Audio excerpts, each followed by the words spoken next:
loud roar that was heard, although he was confused when he heard the blonde's laughter. Sorry. I haven't eaten anything since we arrived, he apologized, with a light laugh, while rubbing his stomach. Indeed, he hadn't eaten anything since the moment he arrived in that universe full of horrible and mega-powerful zombies. Damn idiot brat, don't scare me like that. For a second I thought that freak had returned. A furious Kurama yelled at the false alarm. Ha, I'm sorry, the shinobi apologized. This can't be. A hellish roar, full of fury, lashed the battlefield. Such was the force that the very ground seemed to tremble and crack. A section of it exploded, sending thousands of debris flying in all directions as if they were bullets. Naruto turned around, his eyes widening as he saw in front of him the zombie Sentry, completely alive and kicking, ironically. The top of his suit had been completely destroyed by Naruto's combined attack, showing the completely putrefied and injured skin of his torso. Something curious that the shinobi noticed was the fact that the strange black belt that covered part of his abdomen had a slight scratch, through which a tiny amount of golden energy came out. His expression was one of complete murderous fury, directed towards the shinobi, who stood on guard again. Damn. It seems like you won't back down that easily, right? The ninja asked, not really expecting an answer from his opponent. I'm going to enjoy devouring you slowly and painfully. I'll make you stay alive so you can feel how I devour you limb by limb, Sentry growled, looking at the shinobi with murderous fury and hatred. I didn't think he could survive that. He's a damn monster, Kurama said seriously, speaking both literally and metaphorically. So what do we do? We can't fight him forever. We don't know how to get out of this world. My chakra reserves are large but not infinite. Sooner or later I will run out of energy. And that includes you too, the shinobi thought, analyzing the situation they were in. And yes, it wasn't good at all. The bijou remained silent for a few seconds, analyzing the state Sentry was in. Quickly, his gaze was fixed on his strange belt, which continued to emanate energy. His belt is leaking energy, Kurama commented. Do you think it is some weakness? I don't know, but it's the best we have. Keep attacking with everything you have, but this time, aim for his belt and try to destroy it, I advised the nine-tailed bijou. Understood, the shinobi replied.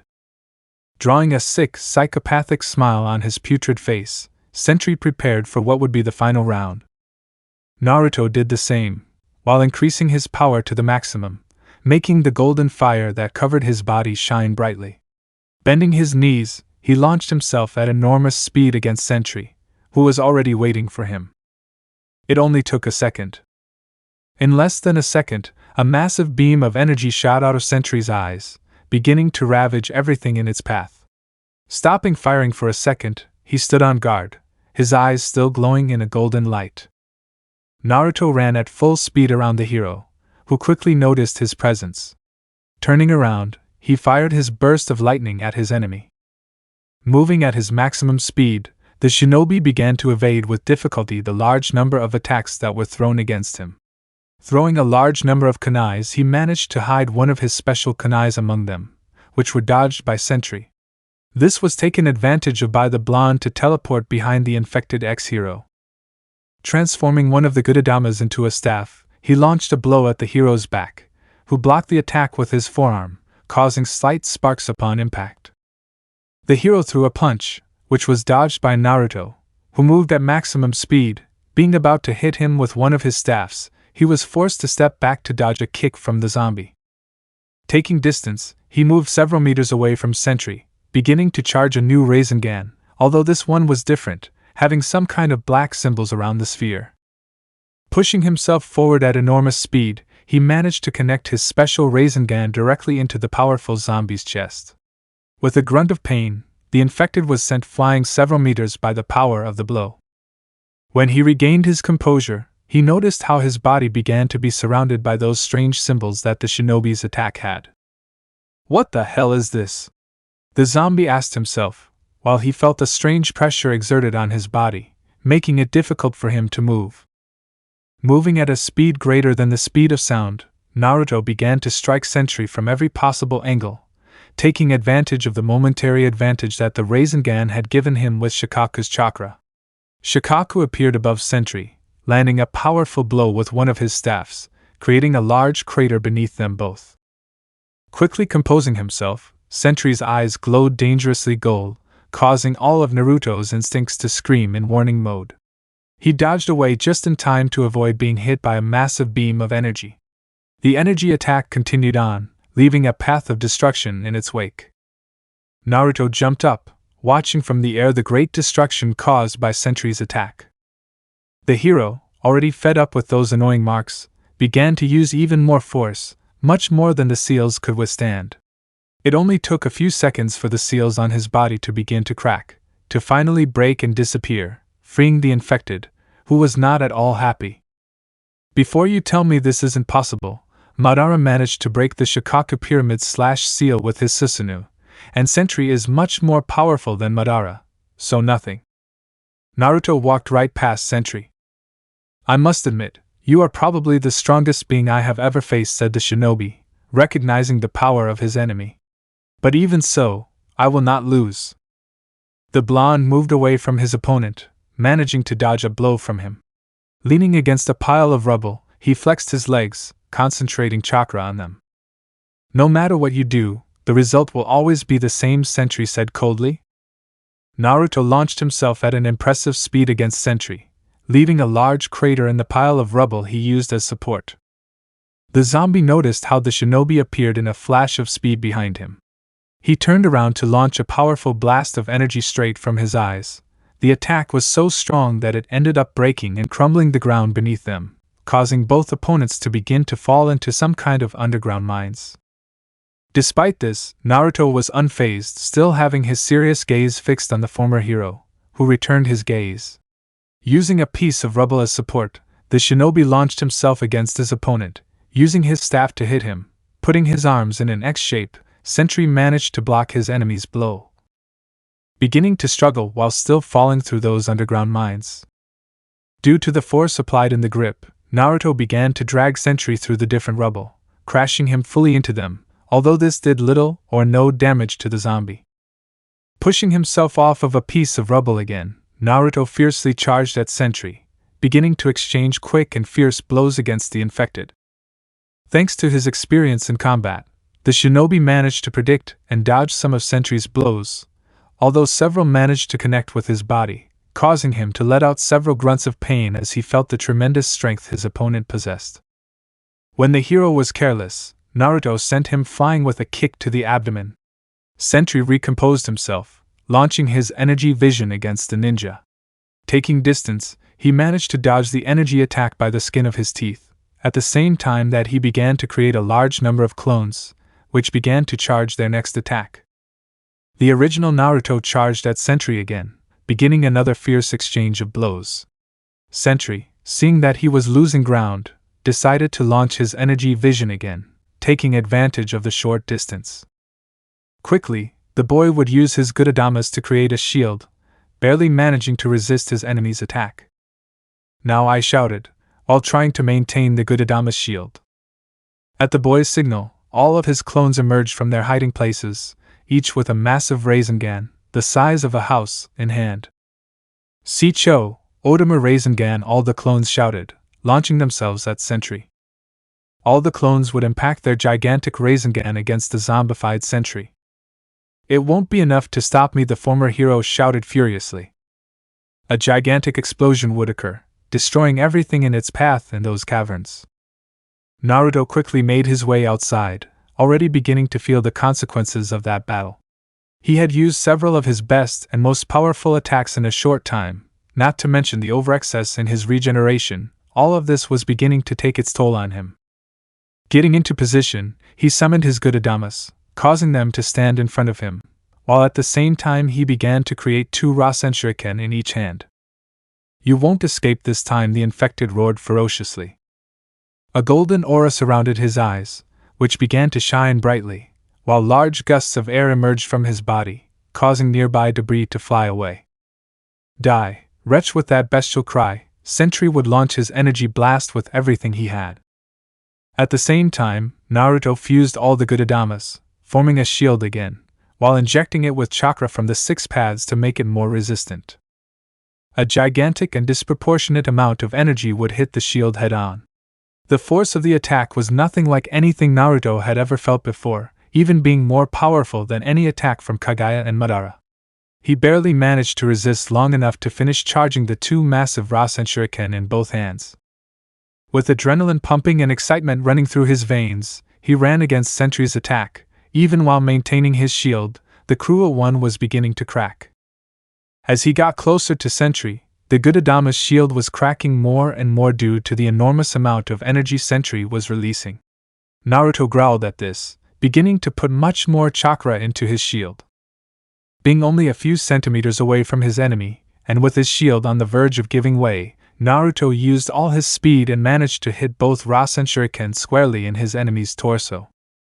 The moment his attack hit, the ground beneath them both cracked due to the exaggeratedly large force. The shinobi didn't stop there, beginning to drag his enemy for several kilometers, leaving a trail of destruction in his wake. From afar, a kind of golden comet could be seen moving at abysmal speeds throughout Latveria. Finally stopping at the remains of Doom's castle, a large dome of air, followed by a powerful explosion, shook the foundations of the capital of that small country with great ferocity. After a few seconds, the smoke caused by the massive attack cleared and the result could be seen. Sentry. He was on the ground, feeling immense pain in every part of his rotten and zombified being. Naruto's attack had been much more powerful than the previous ones, although less destructive. That does not take away from how lethal it was. The zombie felt like every cell in his body had been stabbed by thousands of microscopic needles. The pain was so bucking great that he couldn't move from his current position. But just when he thought he was about to recover, the blonde ninja stepped out of the smoke, standing several meters above Sentry. The boy had a good Adama staff in his hand. Using every bit of strength he had left, he threw his weapon straight at Sentry, who didn't have time to react as the weapon stuck, to his horror, directly into his belt. This was Naruto's plan. He knew he couldn't kill him with a conventional attack, so he chose to immobilize him long enough to damage his supposed weak point, his belt, which had not been easy due to the great power that the former hero possessed. But the good thing is that it was all over. Or so he thought. Naruto had to cover himself with both arms when a golden light struck him full force. An enormous pain ran through his body as he felt the flesh on his arms burn in a frightening way. The shinobi's body was sent crashing to the ground.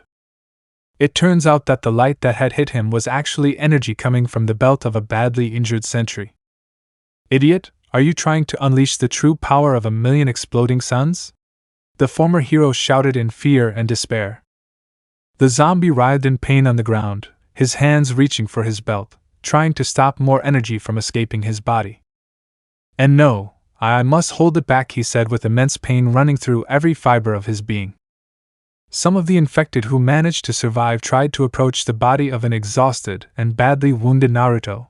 However, they were disintegrated by the large amount of energy coming out of Sentry. I guess I once, said the shinobi, with a slight tired smile.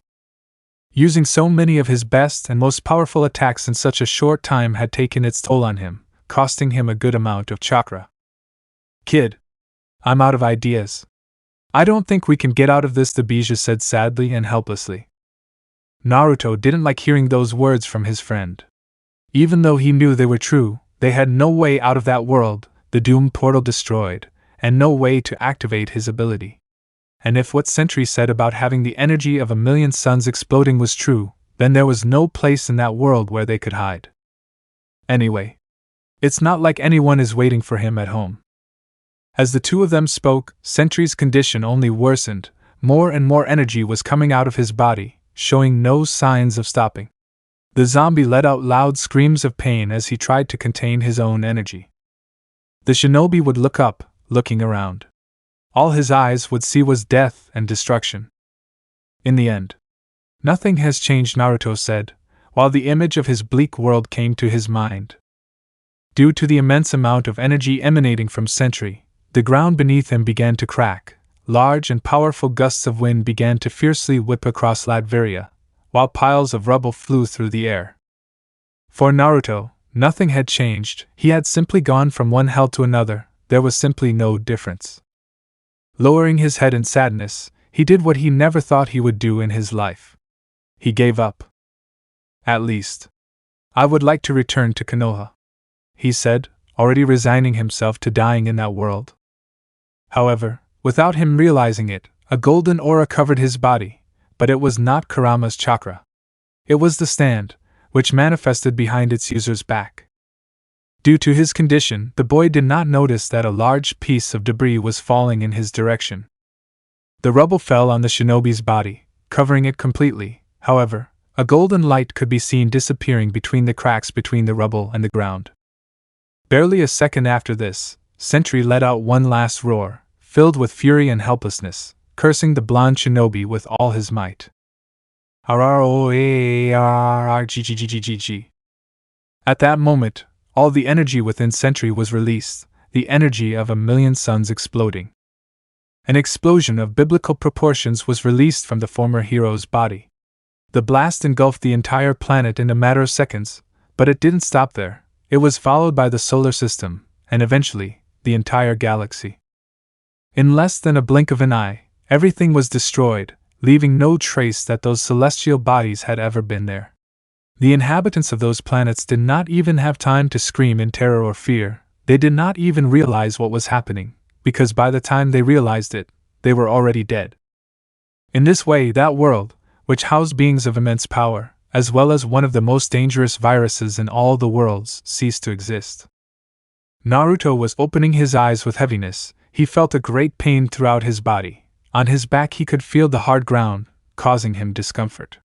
Once he fully opened his eyes, he noticed something very familiar. It was a face, but not just any face. It was his father's face, made entirely of stone. Standing up, he realized that he was standing in the middle of the remains of what was once Konoha. From his position he could perfectly see the faces of the previous Hokages, which had not suffered much damage after Kurama destroyed the village, along with the cocoons of the infinite Tsukuyomi. But what happened? Was it perhaps a dream? The shinobi asked himself, doubting that everything that happened in the world of Marvel Zombies was just a figment of his imagination. I can confirm that everything was 100% real. Or do you not feel the wounds still present from the battle? Kurama answered seriously. At that moment, Naruto felt the sharp pain of the wounds caused by the battle against Sentry, although this pain slowly went away, thanks to the healing factor given to him by Kurama's chakra. So everything was real, the stand, the trip to another world, the battle with that zombie, everything, the blonde said seriously. But in that, a fact of great importance hit him like a speeding train. Wait a second, if everything was real, then how the hell did we get back? I didn't even know how to activate my special ability. It was true, the blonde Uzumaki had no idea how his ability to travel between worlds was activated, so how was it possible that it had been activated at that precise moment? The question was eating away at him inside. Even I don't know the answer. But the best thing for now is that you rest. You haven't eaten anything since you arrived in that zombie world, Kurama exclaimed seriously, and worried about the state of his Jinchuriki and friend. The boy nodded, agreeing with his Bijou friend. He felt like his body was screaming for food, not to mention the great effort he had to make to not die or be infected in his battle against Sentry. Walking with some difficulty, he began to approach the remains of the Forest of Death, looking to hunt an animal large enough to satisfy his great appetite. Along the way he couldn't help but see the place that was once his home, his Konoha. Immediately, thousands of memories hit his mind with the force of a truck.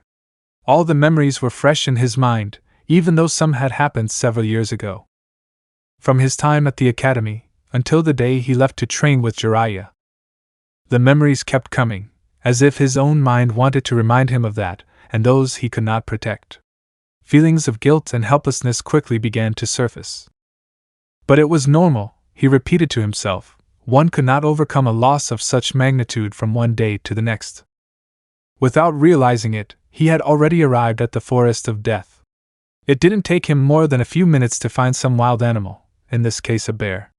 Even though all the humans had been captured in the infinite Tsukuyomi, and later destroyed by the Bijus, it seemed that animal life had not been harmed by this jutsu.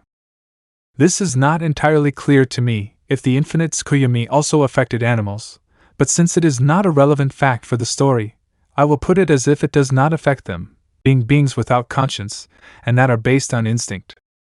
After a few minutes, the last living shinobi had lit a small campfire, in which he was cooking the meat of the bear he had recently hunted. As he watched the meat slowly cook in the flames, he began to talk to his Bijou friend about the mysterious workings of his stand ability. This doesn't make any sense. This is the second time my ability has activated, and both times it was an accident, Naruto said, remembering the times his stand ability had activated. There must be something we're not seeing, a pattern or something. Like what? I don't know, but there must be something. Let's review what you did before your ability activated, he said, trying to find a pattern in the boy's stand ability. Well, Naruto summoned his stand, which floated behind him. The first time it activated when I tried to sleep, and the second time was when that guy was about to explode. They have nothing in common, they are two completely different situations. Out of frustration, the boy hit the ground with the palms of his hands, causing the ground to shake a little from the force of the blow. Some leaves from the nearby trees broke off from their branches, falling on the shinobi's left hand, who was still talking to his inner tenant. What if you just have to wish to travel to another world? The Bijou suggested. I don't think so. If it was that easy it would have been activated a long time ago. There must be something else. Kurama was about to say something, however. he noticed something beginning to shine in his Jinchuriki's hand. "There, in your hand, it's happening right now," exclaimed the nine-tailed fox. The blonde ninja turned to where his partner had indicated, only to open his eyes in shock as he noticed how the part of his hand covered by the blade began to glow gold. "But how?" "Quick, focus on traveling," Kurama said. Naruto didn't waste this opportunity. He closed his eyes and thought about traveling somewhere else. Immediately he felt the ground beneath him disappear, feeling as if he was floating. When he opened his eyes, he was surprised to notice that he was once again in that golden void full of portals. It worked, but how? The Uzumaki wondered as he looked at that infinite place. Kurama was just as confused, if not more so, than his blonde friend. He instantly put his brain to work, trying to decipher the stand's code. The first time it was activated when you covered yourself with the sheets, then when a rubble crushed you, and now when that leaf fell on your hand. The Bijou narrowed his eyes, trying to find the pattern between the three situations in which the ability was activated. At that, his eyes widened, as if a ray of light had illuminated his mind. "Maybe that's it," he said, getting the boy's attention.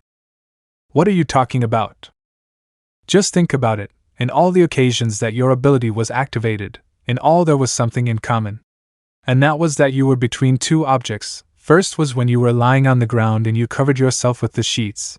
The second was with the ground and the debris that fell on you.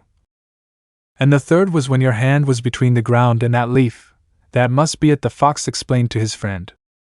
Naruto processed the information provided by his inner tenant. It sounded like something very simple, even like something absurd, but thinking about it, he couldn't deny that the pattern was repeated every time. Turning around, he saw that one of the portals showed his desolate world. "If that's true, then I have to try it," saying that, he entered the portal. It only took a second to realize that he was in exactly the same place as before. Even in front of him was the bonfire with the meat already cooked and ready to eat. Without saying anything, and willing to try to prove if his friend's theory was correct, he picked up a random rock from the ground, placed his hand on the trunk of a tree and placed the rock on top of his hand.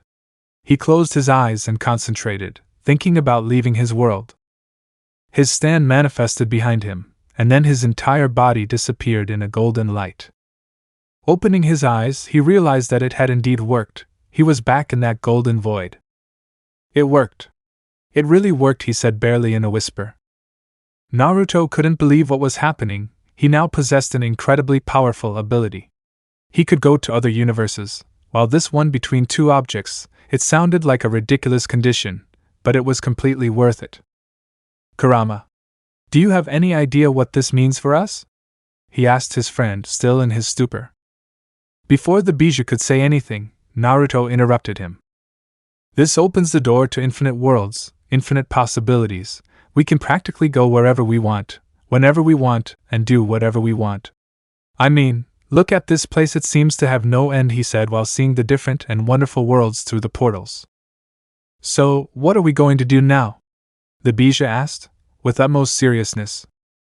Both the shinobi's mind and body went completely still, the boy almost looking like a statue. The seconds seemed eternal, neither of them saying anything. After what seemed like an eternity, Naruto's monotonous voice broke the deathly silence. "I don't want to be alone anymore." The ninja's voice didn't sound like that imperative boy's. That voice full of energy was no longer there. In its place, there was a completely empty voice. "I don't want to go back to that lonely world."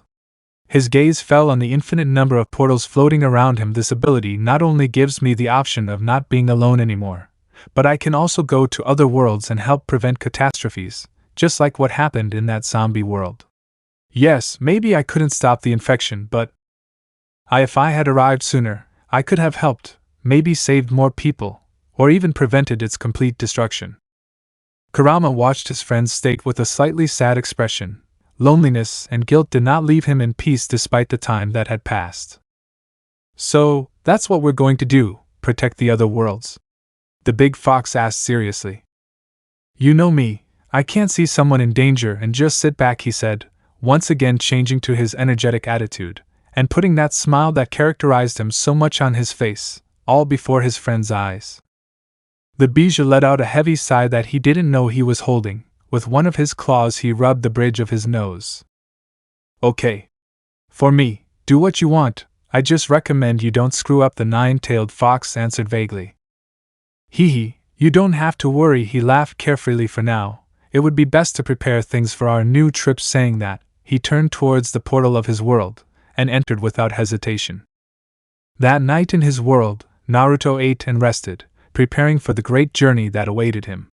The next day, he prepared everything to leave. There weren't many things really, the main things being food and water, which he kept in seals. Kurama then mentally communicated with his Bijou brothers to let them know about the little trip he and his partner would undertake through the different worlds.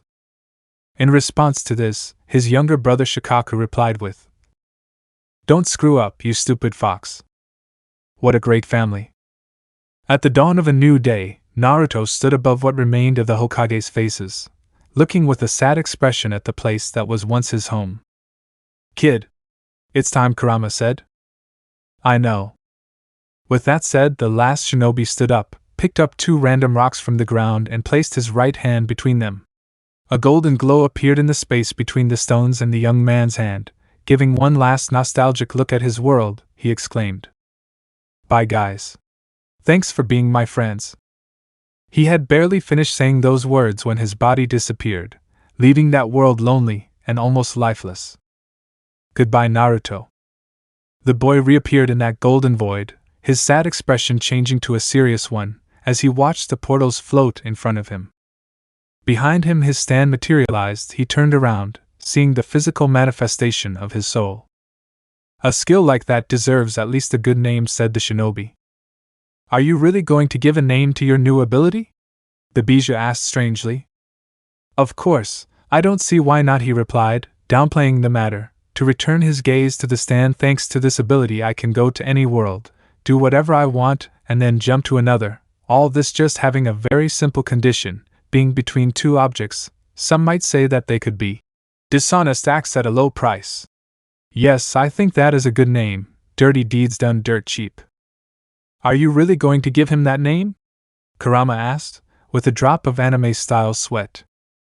"Yes, what's wrong with it? It sounds more like a tongue twister than a name," the Bijou responded dryly. "Well, then we can abbreviate it, we can call it D4C." The boy turned to look his stand in the eyes.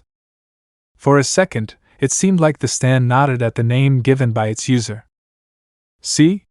He likes it," Naruto exclaimed. "Stand name, Dirty Deeds Done Dirt Cheap D4C. Stand Master, Uzumaki Naruto. Ability, Travel Between Universes. Destructive Power, A. Speed, A. Scope, C. Durability, A.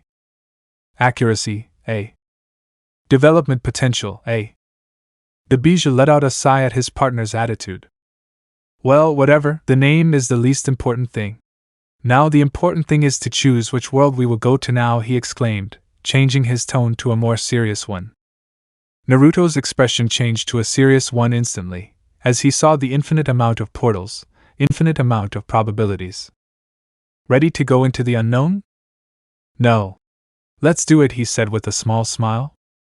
The blonde approached one of the portals, which showed what appeared to be a city, similar to the one in the zombie world, only this one was not destroyed nor had zombies.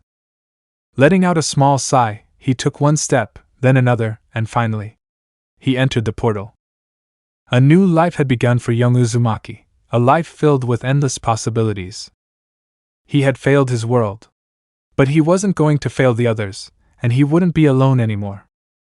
No one knows what awaits this young stand user. Some would say that this very situation was impossible. But everything is possible in the multiverse. End of chapter. Let me know in the comments below if you guys want the next part. Also check out my other video that has been shown and left. Thank you for watching. If you enjoyed this video, please like and share this video. And have a fantastic day. Bye.